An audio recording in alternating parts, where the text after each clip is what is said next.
Halo, balik lagi di channelnya Kursus Salon Murah atau Metric Beauty Salon Story. Di video kali ini, bentar pencahayaan ini. Video kali ini aku mau sharing-sharing aja sih, sharing-sharing pengalaman tepatnya. Kalian pernah nggak ngalamin yang namanya tuh tiba-tiba kalian ini didatengin sama kompetitor salon, kompetitor kerjaan kalian, datang ke salon kalian, dia pura-pura treatment, tapi sebenarnya tujuannya itu untuk biasanya kopi ilmu atau kopi-kopi produk. Pernah nggak kalian kayak gitu? Kalau aku sih sebenarnya sering banget kayak gitu. Cuman yang mau aku bahas ini yang barusan kejadian bulan puasa kemarin. Sebenarnya aku mau nge-vlog dari minggu-minggu kemarin sih. Cuman aku lagi sempetnya hari ini. Jadi aku mau share sama kalian. Jadi kan ceritanya tuh kalau nggak salah puasa dapat 2 minggu kalau nggak salah ya. 2 minggu atau 2 minggu lebih gitu nah. Jadi ini aku nggak mau fair-fairan aja ya, juga nggak mau yang gimana-gimana. Pasti juga orang sekitar tempatku sini itu pada pernah lihat YouTube channel aku juga, mungkin juga sering nonton ya karena penasaran, kepo-kepo dengan kehidupanku atau apa yang sedang saya lakukan di dalam salon. Jadi ceritanya tuh kayak gini nih, kan salonku ini sebenarnya di sekitar salonku sini tuh banyak banget juga salon-salon lain sebelum salonku atau meletek setelah salonku. Di belakangku juga ada salon, di samping sebelah kiri masih agak jauh itu juga ada salon, terus di samping sebelah kanan juga kapan lalu tuh dulu juga ada salon. Terus ada cerita nih, dia mungkin baru buka salon ya di sekitar tempatku sini, dan nggak tahu kenapa ya, sebenarnya sih aku cuek aja mau di sebelahku ini buka salon 10 orang kayak atau semuanya pembisnis salon kayak, aku juga nggak terlalu ngurusin kayak gitu karena prinsip saya rezeki itu sudah ada yang atur, sudah ada porsinya sendiri-sendiri. Jadi tidak ada yang namanya aku berpikiran untuk iri-irian atau bagaimana, nggak ada sama sekali karena pikiranku sudah nggak mungkin menjangkau ke sana yang ibarat kata bersaing begini begono, nggak ada seperti itu karena aku orangnya cuek, nggak mau tahu urusan orang dan bodoh amat karena aku tuh orangnya nggak mau terlalu ikut campur gitu loh, dan nggak mau tahu gitu loh, terserah lu mau jungkir balik mau apa, udah nggak urusan, ibarat katanya tuh kayak gitu. Nah sebelumnya itu ya, maksudnya itu sebelum salon yang sebelah kananku itu ya, aku nggak mau sebutin nama salonnya, pasti yang kalian penonton YouTubeku yang orang sekitar sini mungkin pasti sudah tahu. Itu datang ke tempat aku dengan pegawainya, dan pegawainya ini disuruh untuk kayak facial gitu, facial di tempatku, bukan facial di tempatnya, lebih ke tanam benang tanpa jarum. Nah itu kan di tempatku ada tuh treatment kayak gitu, dan sebelum treatment tanam benang itu kan kita harus di facial dulu, otomatis kita tawarkan facial dulu. Tapi sebelumnya aku ini sudah tahu kalau ini orang yang punya salon sana. Kenapa aku bisa tahu? Karena kan namanya kita nggak tahu ya, aku tuh orangnya pekaan banget gitu loh, bukan hanya peka sekedar ngelihat apa hal-hal yang nggak kasat mata, bahkan hal-hal yang nyata pun aku lebih sangat peka gitu. Meskipun dia pakai masker sekalipun kan kita tahu gerak-geriknya gitu loh. Dan juga saat itu waktu aku nggak sengaja lewat Namanya kalau aku lagi keluar rumah, kalau jalan mobil kan lewat jembatan agak ke kanan sana nih, itu kan pasti ngelewati jalan raya, pasti ngelewati salonnya itu kan. Itu kan mungkin lagi promosi atau apa gitu dia ya kan, dia ada di pinggir jalan gitu, dan otomatis kan kelihatan gitu loh. Aku sekelebatan aku, oh ini mukanya yang punya ini, kan pasti kelihatan gitu. Bukan karena aku kepo-kepo pengen tahu yang punya salon itu seperti apa, enggak, karena tahu waktu aku lewat jalan di depannya itu, karena kan searah sama salon aku ini kan sama deretannya. Nah, singkat cerita, sebelum aku ngelanjutin ceritaku tadi, beberapa minggu sebelum dia ini datang ke tempatku, ada orang WhatsApp aku. Dia ini tanya soal smoothing. Dan aku kan selalu inget gitu loh, siapa-siapa aja yang tanya sama aku, khususnya subscriberku. Tapi nomornya ini kan aku nggak save. Dia ini masang foto anaknya 2, laki-laki berdua kalau nggak salah, entah itu laki perempuan atau laki-laki berduanya. Dia itu nggak pakai wajah dia sendiri gitu. Dan dia ini nanya sama aku gimana caranya smoothing rambut rusak, atau cara bedain obat kalau nggak salah atau apa, intinya itu tentang smoothing. Nah saat itu kan aku jawab nih gini, terus aku tuh iseng-iseng buka Facebook, karena aku buka Facebook itu aku berteman dengan orang sekitar sini kan, otomatis kan aku tahu friendlistku ini aku berteman dengan ini ternyata berteman sama ini, akhirnya kan jadi kita tahu lah, meskipun di beranda cuman di media sosial. Aku tuh ngerasa loh, yang ini ada orang pakai thumbnail kayak thumbnailnya di Facebooknya dia ini pakai bocah laki-laki 2 pakai kacamata gitu. Dan aku masih inget loh, ini kan orang yang tanya aku soal smoothing yang kapan hari gitu loh. Akhirnya kan aku buka Facebookku, aku cari tahu ini. Oh ternyata arek ini di sebelah situ, kerja di situ, pegawainya si itu gitu loh. Terus kan otomatis aku mikirnya gini loh, ini orang, kalau maksudku kamu ini kamu kerja di salon, kenapa lu nggak nanya bosmu aja, ibarat katanya gitu. Ataukah bosmu yang nyuruh kamu untuk bertanya soal smoothing sama saya?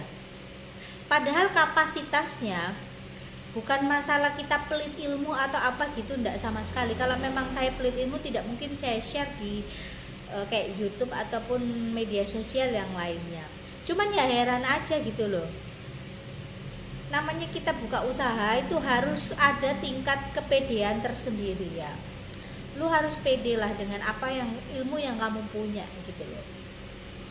Jadi kalau sekedar melihat atau apa itu is okay, tapi kalau sudah ranahnya gimana caranya smoothing atau pokoknya intinya tentang smoothing, nah aku tuh lupa apa, itu berarti kan kamu masih bingung-bingung ataupun kamu ini penasaran dengan cara kerja salon sebelah, ibarat katanya kan kayak seperti itu. Dari situ tuh aku ngeh, anak ini udah aku tandain nih mukanya, oh mukanya kayak ini, orangnya seperti ini, oh bosnya seperti ini ono.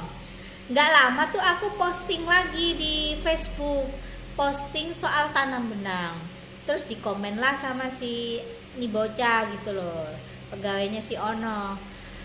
Di posting dia katanya mau tanam benang.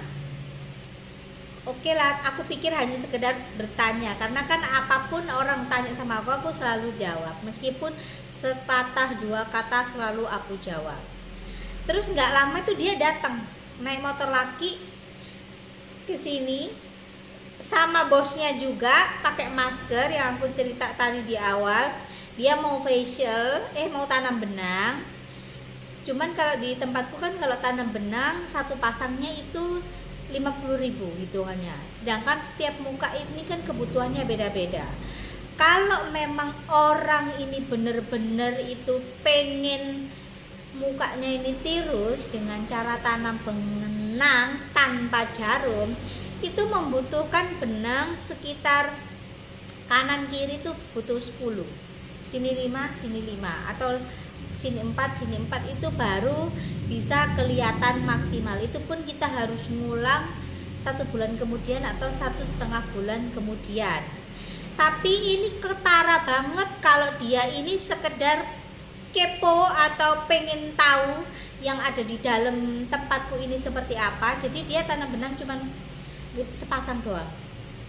Terus aku bilang, kalau kamu mau tanam benang itu harus facial dulu, karena kan kita butuh muka ini bersih banget gitu loh. Terus akhirnya dia facial, tanya harganya berapa. Awalnya dia tuh kayak bingung-bingung gitu. Secara kan mungkin budget yang dikasih sama bosnya ini nggak terlalu banyak ya kan. Sedangkan kalau mau treatment yang seperti itu kan harus di facial dulu segala macem. Akhirnya dia milih yang paling murah. Kalau nggak salah facial 50.000, itu dipegang sama pegawai. Posisi aku saat itu lagi ada di bawah.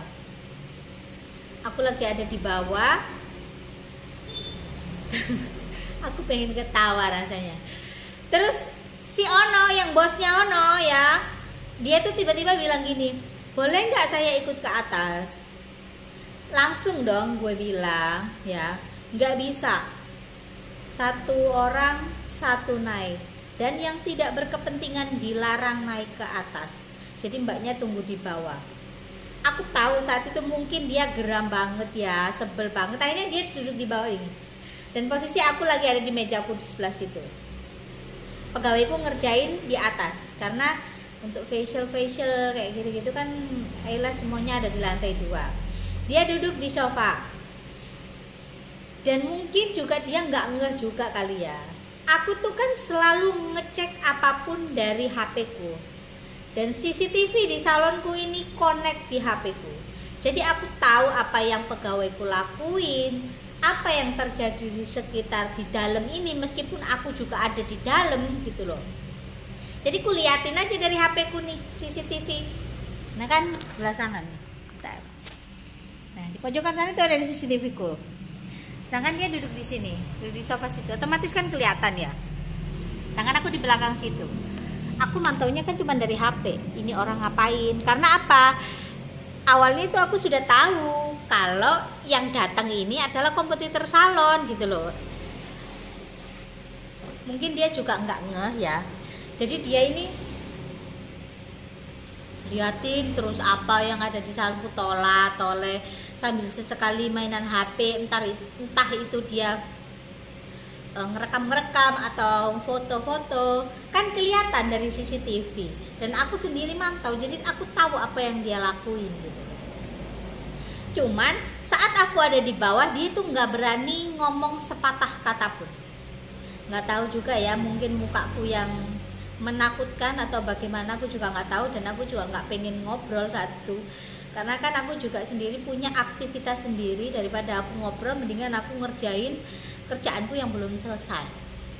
Nah singkat cerita itu yang ada di atas itu kan dipegang sama pegawaiku si Nanda kalau nggak salah. Itu nanya-nanya mulu, ini apa segala macem. Pokoknya intinya tanya-tanya.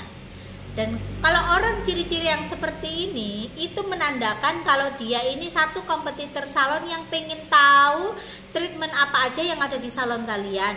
Dan yang kedua, dia kepo-kepo juga pengen tahu peralatan apa aja yang dipakai di salon kompetitornya. Dia tanya-tanya bagaimana segala macam. Tujuannya bosnya pengen ikut naik ke atas itu kan, mungkin copy paste cara kerja, entah itu massage atau apapun segala macam, itu bisa aja terjadi. Karena nggak tak boleh naik, dia ada di bawah dong. Dan yang di atas itu pada nanya-nanya gitu sama pegawai Kusinanda itu tadi. Terus akhirnya waktu tindakan tanam benang itu kan kita rolling. Nanda di bawah, aku yang nada di atas. Aku naik ke atas, aku mau pasang benangnya dia juga nggak berani nanya apapun ke aku, karena aku sudah tahu nih, oh ini orang-orang yang ini sukanya pengen tahu aja gitu ya kan. Terus waktu si pegawaiku di bawah tuh mulai nih, karena merasa yang ada di bawah ini bukan pemilik salon, mulai nih tanya-tanya segala macam, itu apa, ini apa, kalau kursus berapa segala macam. Bahkan loh, ini warna pink-pink itu apa, tahu nggak? Ini loh,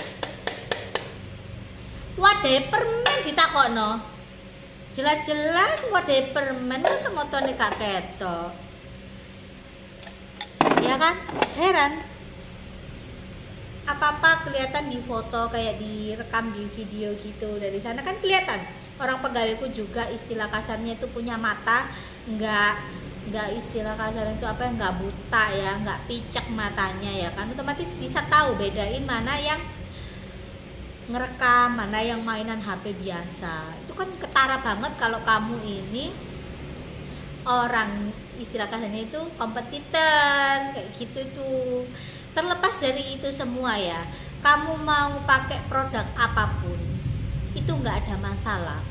Toh juga produk yang saya pakai ini dijual bebas di pasaran, bukan barang ilegal ya, duduk barang ilegal, duduk sabu, tapi barang yang dijual bebas di toko-toko kosmetik. Jadi bebas mau pakai apa aja. Aku tuh lebih baik orangnya itu apa ono gitu loh. Mbak, aku punya salon di tempat situ, nggak jauh dari tempat kamu. Mbak, bisa nggak aku minta ini nomor sales, yang aku kasih langsung. Nggak perlu yang namanya ini sembunyi-sembunyi ngerekam foto-foto. Ngapain? Kurang kerjaan, ya kan? Justru orang-orang kayak gitu aku malah nggak welcome. Aku malah lebih seneng orang yang ya apa ono terbuka aja, nggak perlu yang ditutup-tutupi ini ono segala macam. Akan aku kasih, akan aku share, maksudnya kayak no kontak-kontak sales produk, siapa tahu butuh. Bahkan aku juga share di channel YouTubeku kan, di deskripsi box pun aku cantumin nomor-nomor sales yang produknya aku promosiin. Nggak pernah ada yang aku nggak bagi-bagi nomor sales, karena apa? Ya itu sudah ibarat katanya tuh, ngapain sih kita nahan-nahan rezekinya orang. Kalau aku tuh mikirnya kayak gitu. Cuman kalau dari attitude itu, hal-hal seperti itu kurang. Lebih baik kalau kalian punya salon jangan seperti itu. Jatuhnya itu nanti akhirnya kalian tidak ada yang namanya komunikasi yang baik sesama pelaku usaha salon. Karuan orang itu blak-blakan segala macam, itu beda cerita. Kalau aku sih lebih seperti itu. Terus ya bener, nggak lama setelah dia datang ke tempatku itu belanja produk kalau nggak salah. Karena ada kayak dia nge-add aku di Facebook, ya aku terima aja. Atau juga niatnya ya udah berteman di media sosial, aku nggak ada ini ono. Beli produk yang seperti aku pakai nggak ada masalah. Justru malah kalau kamu minta link sales malah aku kasih. Aku orangnya tuh kayak gitu. Cuman ya kadang heran aja gitu. Namanya kita punya usaha ya, meskipun usahanya sama, itu rezeki itu beda-beda. Jadi nggak perlu yang namanya kita itu saling berkompetisi yang tidak bagus. Berkompetisilah yang positif-positif aja. Karena rezeki itu sudah ada takarannya sendiri. Karena aku sering banget didatengin kompetitor salon. Ada juga yang pernah kejadian itu ini apa namanya, barang-barangku itu dipegangin, kayak catok-catok itu diliatin, dipegangin, kayak produk-produk yang tak taruh di sini nih di bawah ini kayak di troli gitu pada diliatin. Kursi-kursi itu loh dipegangin satu persatu. Ngapain coba? Hah? Ngapain? Habis dari dukun tanganmu diisi supaya ini apa namanya, salonnya sepi. Biasanya itu kayak gitu. Karena tuh heran tuh sama orang-orang yang kayak begitu gitu loh. Kalau kalian ini enggak, jangan, intinya gini nih, jangan pernah melempar batu ke rumah orang kalau kamu nggak pernah tahu yang punya rumah ini siapa. Intinya itu kayak gitu. Kan kalian ibarat kata itu, misalkan kalian ini punya usaha salon ya, kalau kalian dihadapkan seperti itu, otomatis kan kalian sebel juga ya kan ya. ibarat kata tuh aku nggak pernah ngurusin orang, nggak pernah ngurusin dapurnya orang, tapi orang ngurusin dapurku, kan aneh. Jangan pernah seperti itu, karena kita nggak pernah tahu gitu loh lawan kita itu seperti apa, orangnya peka atau enggak. Kadang aku itu sudah ngerti sendiri gitu loh, tanpa harus aku ngelihat CCTV pun. Kadang namanya kita orang peka ya, kan pasti kita sudah tahu ujungnya. Dari pertama kali orang masuk ke salonku nih, dari pintu, kalau aku sudah noleh gitu ya, aku bakalan tahu ini punya salon atau enggak, ini orang gimana, aku sudah ngerti semua.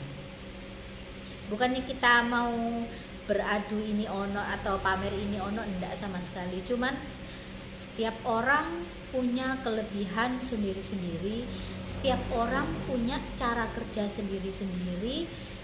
Namanya kita orang berusaha, berkompetisilah yang bagus. Jangan sekali-sekali menjelekkan, memfitnah ataupun segala macam, karena nanti ujung-ujungnya akan kembali ke kalian sendiri ya. Selalu ingat-ingat prinsip saya itu, saya nggak pernah mau cari masalah sama orang, karena ketika kita ngelempar batu sama orang, kita harus lihat dulu nih, yang ada di dalam ini siapa. Di dalam singa, apakah kita mau biar habis itu? Bener nggak? Ini sekedar pembelajaran. Kalau kita lagi, maksudnya kita punya salon, jangan seperti itu. Fokuslah sama usaha kalian sendiri-sendiri. Rezeki itu bisa datang dari mana aja kok, nggak melulu dari yang sekitar kalian kok. Jadi rezeki itu bisa datang dari mana aja, nggak melulu dari sekitar kita.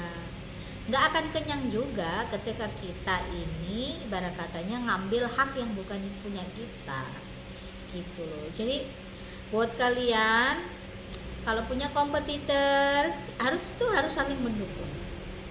Jangan yang namanya ya iri-irian atau kepo-kepo segala macam. Takarannya sudah ada sendiri-sendiri kok. Gitu loh. Kenapa aku bisa sampai tahu sedetil itu ya? Karena ya dibilang itu tadi, nggak tahu kelihatan aja, tahu aja nih mata, heran nih. Bener-bener aku juga nggak ngerti sama diriku sendiri gitu. Tapi yang pasti intinya, apapun lah profesi kalian, sebenarnya manusia itu sama aja, sama-sama kadang pengen tahu. Yang penting itu kalau kita punya salon, jangan pernah ngelihat yang lain-lain, lihatlah usaha kalian sendiri. Itu aja sih yang mau aku share sama kalian. Buat kalian yang nonton video ini, entah itu orang sekitar sini ya, mungkin kalian sudah tahu siapa yang saya maksud, tapi terlebih dari itu nggak ada sih yang aku maksudnya nggak suka atau dendam atau bagaimana, nggak ada sama sekali di pikiran gue gitu. Nggak ada waktu juga aku mikir-mikir kayak gitu. Daripada aku mikir kayak begitu, aku mikir bagaimana caranya aku ini bisa kaya, daripada saya mikirin harus nggak benci orang, nggak suka sama orang. Jauh, pikiranku nggak ke sana. Pikiranku itu ya duit, doi, cuan. Jadi nggak ada kepikiran aku yang harus benci orang, ngerasani orang, dendam sama orang, nggak ada. Jauh, males mikir-mikir kayak gitu, nggak ada waktu. Daripada kayak gitu mikir usaha apa yang lagi tren, usaha apa yang berkembang pesat supaya aku jadi orang kaya, itu yang aku pikirin, bukan mikir salonnya orang kalau saya. Jadi terlepas dari itu ya, lebih ini aja lah, attitude-nya itu lebih diperbaiki ya. Itu aja sih. Dan buat kalian yang punya salon, sekali lagi jangan pernah berbuat seperti itu, karena kalian nggak pernah tahu CCTV ini dipasang di mana aja, apalagi di tempatku ini atas bawah ada gitu loh. Jadi di setiap sudut itu pasti ada di tempatku ini. Pegawaiku aja kadang nggak tahu ini CCTV ku yang lain tak taruh di mana, karena itu rahasia bosnya sendiri, Jadi hati-hati ketika kalian ini datang ke satu tempat tapi kalian nggak mengerti karakter yang punya tempat itu kayak apa, nanti bisa hati-hati, nggak boleh punya sifat kayak gitu, nggak boleh. Saya ini bajingan tapi aku nggak mau bajingin orang, tahu nggak? Aku ini bajingan tapi aku nggak mau ngebajingin orang. Itu kalau saya, lebih baik saya ngebajingin diri saya sendiri. Itu. Terima kasih buat kalian yang udah nonton. Video ini memang sebenarnya dibilang penting nggak penting, tapi siapa tahu kalian lagi boring, pengen nonton yang seger-seger, pengen ngegibah, pengen apa ya, pengen cari pikiran-pikiran yang lain, ide-ide yang lain, ya kan? Siapa tahu kalian juga pernah ngalamin kayak aku dan nggak ngerti harus mau cerita sama siapa. Kalian komen di bawah. Aku punya banyak banget pengalaman yang lebih parah daripada ini. Terima kasih buat kalian yang udah nonton.